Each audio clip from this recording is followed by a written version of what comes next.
Chapter 4. Arrest and Imprisonment. The German army launched its blitzkrieg into Russia on June 22, 1941. The Soviet Union immediately declared a state of war.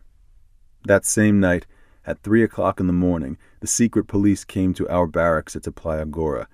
Father Nestrov and I, along with our roommates Fuchs, Valerie, and Janusz, were arrested at gunpoint as German spies. Hundreds of others were arrested in the lumber camp that night. We were detained overnight in Chusovoy and then taken by train under heavy guard to the Oblast District Prison at Perm. There I was photographed, front and profile, standard prison procedure, had my hair clipped off, was deloused, and was put into a large cell, perhaps 30 by 30 feet. It held 5 people when I entered in the morning. By nightfall, it was crowded with more than 100. Threatened by the German invasion, the Soviets seemed to be arresting anyone of whom they had the slightest suspicion. There were teachers, ordinary workers, minor officials in the government, lawyers, a few soldiers, just about anyone, it seemed, who might be considered a bad security risk. Father Nestrov and I had always known that we might one day be arrested. We had on occasion discussed the notion of arrest as a possibility. When our arrest became a reality, however, it happened so quickly that it all seemed unreal. I could not believe it was actually happening to me. I was in a daze, disoriented. My mind simply could not adjust itself to all that was happening, especially the total loss of freedom and the immediate deprivation of all rights or the possibility of any recourse. There was no way to argue, no way to plead innocence, no way to tell anyone it was all a mistake. The secret police had their orders. They were men with a job to do. They simply rounded us up like so many head of cattle. They wanted to hear no protests. They were in no mood for arguments, and they shunted aside all questions of innocence or rights brusquely and completely by ignoring them. That experience is something you cannot describe adequately. Anyone who has ever been arrested by mistake or held overnight in jail will know the feeling, but I cannot find words to convey fully the shock, both emotional and physical, that comes over you in such an experience. Helplessness may be the closest one-word description of that feeling, and yet how pale and inadequate it seems to express the reality. You feel completely cut off from everything and everyone who might conceivably help you, unable to make a move to help yourself and powerless to get in touch immediately with anyone who might help, totally at the mercy of those who have you in custody, not free to go anywhere or take any action unless they allow it. It is as if an iron door had slammed on the world you know and can operate in, and you have entered a totally new universe with its own set of rules and powers and boundaries. Those who give the orders do not have to listen, nor do they even seem to have to make an accounting to anyone. You, on the other hand, are helpless to say or do anything that might affect your plight for the better. Helplessness is the word. If I had felt frustrated at Playa Gora because I could not work among the people the way I had hoped, that feeling of frustration was nothing compared to this sinking feeling of helplessness and powerlessness. Even when I recovered somewhat from the shock that followed on the suddenness of my arrest, I could not overcome the shock occasioned by the total loss of freedom and the sense of complete control held by someone else over my every action, my every liberty, my every need. All prisons must create in their inmates, especially in new inmates, this feeling of absolute frustration and total helplessness.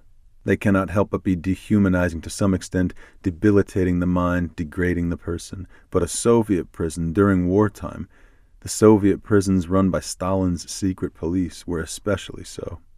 People could disappear into those prisons and never be heard of again. Prisoners could be and were shot. Control by authorities was absolute. The prisoners' lack of recourse was complete. Fear and terror were the favorite weapons of the secret police. If their power of life and death over prisoners was not total and complete in actuality, it surely seemed so to the prisoners and the general population at the time. A concern for sheer survival reduced prisoners under those conditions to a state of docility and servility that was truly inhuman. The physical conditions, too, were inhuman. The cells were so badly overcrowded there was scarcely room to move. There was no running water. Slop buckets served as toilets. The windows were covered by metal shutters, so there was little light and less fresh air. We were filthy, we had no such thing as a change of clothes, and we slept on the unwashed floor with insects crawling over us. The air was always foul, and you could not get the reek of that nauseating stench out of your nostrils. You simply had to learn to ignore it as best you could. It was all so degrading, so humiliating, that some men just ceased to think of themselves as men.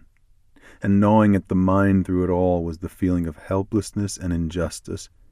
Most of the men in our cell were political prisoners like myself. They really had no idea of why they were in prison. Few could honestly accuse themselves of any deliberate transgression against the state. Many of them tried to console themselves at first by believing that their arrest was a mistake, that somebody would soon discover the blunder and set them free. They were quickly disillusioned, bitter, raging with injustice. Yet what could they do? What recourse did they have? Their rights were totally disregarded. They were considered traitors or worse, and they were constantly under threat of being shot. There was nowhere to turn for help. Indeed, every protest was considered a new transgression, a new violation, a new betrayal of confidence in the system. Beyond all the misery we shared in common, there was one final humiliation I alone had to bear. In discussing with others the various reasons for our arrests, I made no secret of my thought that one of the reasons, surely, for my arrest was the fact that I was a priest. If I thought this revelation might serve to emphasize my innocence, or give my fellow prisoners a greater sense of trust and confidence in me, or even give me an opportunity to serve them better or console them in their anguish, I was in for a rude awakening. I was treated instead with contempt. Apparently the many years of Soviet propaganda had had some effect. I was shocked to learn that many of my fellow prisoners looked on priests as parasites in society, living a life of ease, paid for by the pennies of poor old women, or as immoral men given to drinking, women chasers, or perverts. The more educated prisoners or minor party officials had acquired a distorted image of the Church from communist tracts in which the political, social, and human aspects of the Church were described with all their errors, shortcomings, abuses, and injustices. A priest to them at best meant a man out of step and out of place in a socialist society. At worst, he was a dupe in the employ of a church that was itself a willing tool of capitalism. I was stunned at the depth of feeling and prejudice against the church that came spilling out, the more so under the circumstances. Most of us in this cell were political prisoners, nearly all of us unjustly suspected or accused of things we never did, and yet not given an opportunity to answer the charges or to prove our innocence. We shared a common grievance and a common sense of personal anguish, outrage, humiliation, and helplessness. There was at least a minimal sense of camaraderie among the political prisoners in the cell, a certain companionship in misery. But not for me when it became known I was a priest. I was cursed at, I was shunned, I was looked down upon and despised. Against the background of my Polish Catholic upbringing, where a priest was always treated as someone special, whether you liked him as a person or not, this reaction to a priest on the part of my fellow prisoners made me by turns angry and bewildered. I was at a loss to understand it, and furious at the added injustice of this stupid, blind prejudice. I was very nearly reduced to tears. It all seemed so totally unfair, so completely unjust, so degrading, so humiliating. Just as we all felt powerless to defend ourselves in the prison system itself, so on this level, too, I found I was not even able to explain myself or defend myself. Nobody would listen. Very few, in fact, would even talk to me. In the words of Isaiah, I felt despised and the most abject of men. To both prison officials and fellow prisoners alike, I was a thing of no value. I was worthless. And so added to the common feeling of helplessness and powerlessness, I suffered the hollow and sickening sense of being useless as well. There was no one to turn to, no one to talk to, no one from whom I could seek advice or sympathetic understanding, no one to offer me any consolation. I had not seen Father Nestrov since our arrest.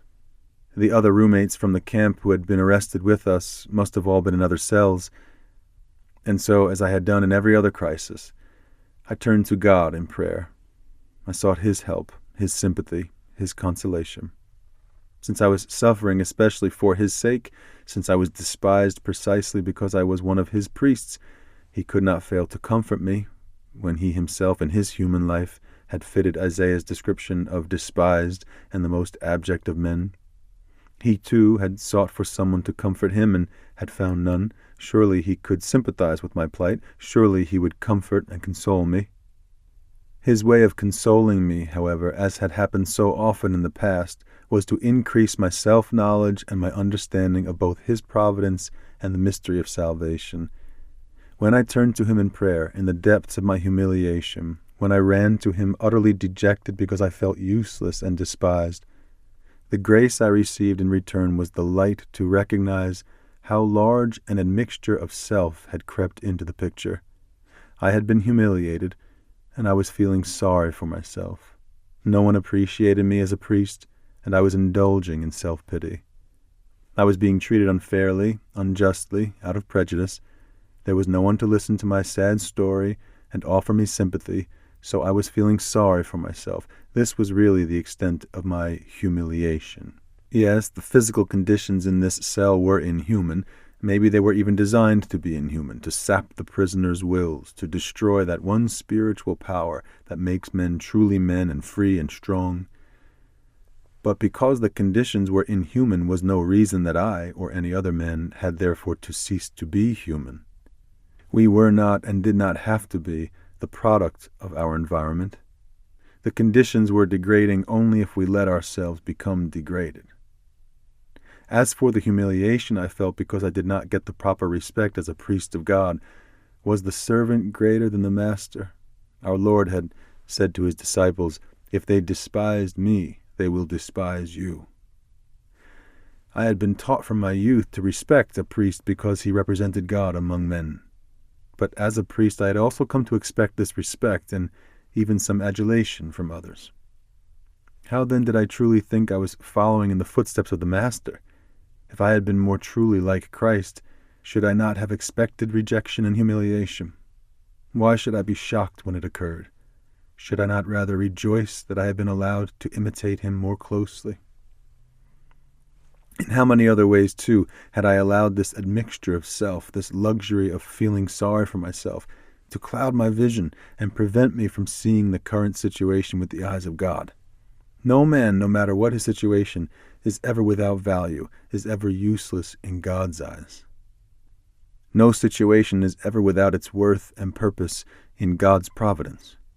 It is a very human temptation to feel frustrated by circumstances, to feel overwhelmed and helpless in the face of the established order, whether that order is the NKVD prison, or the whole Soviet system, or the status quo, or City Hall, or the rat race, or the establishment, or social pressures, or the cultural environment, or the whole oppressive, rotten world. Under the worst imaginable circumstances, a man remains a man with free will, and God stands ready to assist him with his grace. Indeed, more than that, God expects him to act in these circumstances, this situation, as he would have him act. For these situations, too, these people and places and things, are God's will for him now. He may not be able to change the system any more than I could change conditions in that prison, but he is not for that reason excused from acting at all. Many men feel frustrated or disappointed or even defeated when they find themselves face to face with a situation or an evil they cannot do much about. Poverty, addiction, alcoholism, social injustice, racial discrimination, hatred and bitterness, war, corruption, and the oppressive bureaucracy of every institution all can serve as a source of bitter frustration and a feeling sometimes of utter hopelessness. But God does not expect a man single-handedly to change the world or overthrow all evil or cure all ills. He does expect him, though, to act as he would have him act in these circumstances ordained by his will and his providence. Nor will God's grace be lacking to help him act. The sense of hopelessness we all experience in such circumstances really arises from our tendency to inject too much of self into the picture. Doing so, we can easily be overwhelmed by personal feelings of inadequacy or sheer physical powerlessness, by the realization of one man's seeming insignificance in a corrupt world. We tend to concentrate on ourselves. We tend to think of what we can or cannot do and We forget about God and His will and His providence. Yet God never forgets each individual's significance, his dignity and worth, and the role each has been asked to play in the workings of His providence. To Him, each individual is equally important at all times. He cares. But He also expects each man to accept, as from His hands, the daily situations He sends him, and to act as He would have him act, and gives him the grace to act. What each man can change, first of all, is himself. And each will have, indeed must have, some influence on the people God brings into his life each day. He is expected, as a Christian, to influence them for good. He may instead influence them for evil, but they will touch his life this day, for God sees to that, and He will therefore have some influence of some kind upon them. He will in some small way at least touch their lives too, and it is in that touching that God will hold him responsible for the good or ill he does. In that simple truth lies the key to any understanding of the mystery of divine providence and ultimately of each man's salvation. No, I was not helpless or worthless or useless in that prison at Perm. I was not terribly humiliated because I was rejected as a priest. These men around me were suffering. They needed help. They needed someone to listen to them with sympathy, someone to comfort them, someone to give them courage to carry on. They needed someone who was not feeling sorry for himself, but who could truly share in their sorrow. They needed someone who was not looking for consolation, but who could console. They needed someone who was not looking for respect and admiration because of what he was, but rather someone who could show them love and respect, even if spurned and rejected himself. As Christ had set the example for me, so could I be to them as an example of Christian charity and concern. If nothing else, if they insisted upon shunning me, I could at least pray for them and offer up for them to the Father of us all the suffering and anguish that their rejection of me as a priest caused me. Christ had prayed for his persecutors, "Father, forgive them." If I could do nothing else at this moment in the prison at Perm, I could do that. God does not ask the impossible of any man. He was not asking more of me, really, than he asks of every man, every Christian, each day of his life. He was asking only that I learn to see these suffering men around me, these circumstances in the prison at Perm, as sent from his hand and ordained by his providence.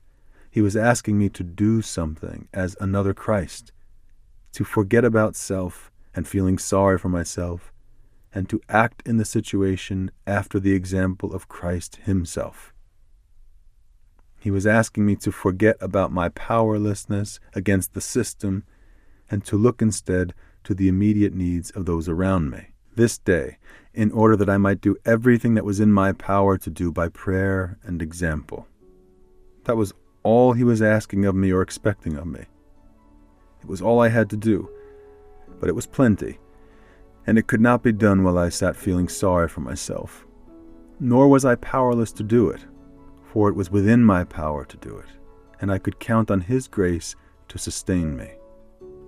And not the least of his graces was the light to see and understand this truth, to see that this day, like all the days of my life, came from his hands and served a purpose in his providence. I had to learn to believe that, no matter what the circumstances, and to act accordingly, with complete trust and confidence in his will, his wisdom, and his grace.